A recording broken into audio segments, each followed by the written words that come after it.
кога Македонија се стекна со статус на земја кандидат за членство во Европската унија, токму Обединетото кралство претседаваше со нијата.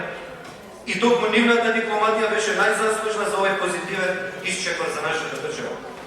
Во однос на безбедносниот аспект, иако не е воопшто предмет на овој договор, може би денес од оваа говорница е одлична можност да се расчисти дилемата дека воспоставување на кампови за мигранти не е и нема да биде тема на разговор.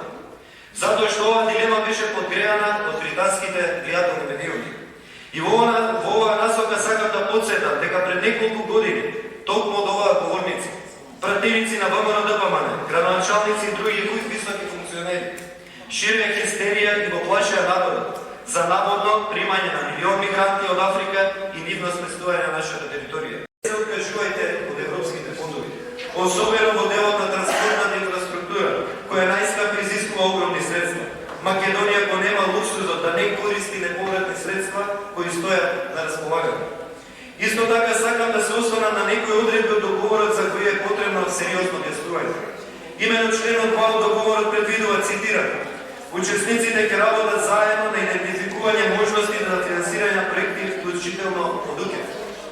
Дали финансирањето ќе оди целосно од УКЕФ или од комерцијални банки за кои УКЕФ би дал гаранции? Ова е многу значајно прашање, особено затоа што се работи за договор влада со влада. Дали таа операција во која што тука нас ваѓаше оној циркузатор од црната листа кој што вие доставите да одговорите на тие проекти да ги води и кој што не напредуваш, или ова е транспарентно? Зошто и од каде таа потреба да го потценувате овој народ? Понатаму, господин, во времето кога вие бевте државен секретар во Министерството за транспорт, тука колегата Здравковски збореше. Во времето кога вие бевте државен секретар во Министерството за транспорт, тука колегата Здравковски збореше. Во времето кога вие бевте државен секретар во Министерството за транспорт, тука колегата Здравковски збореше.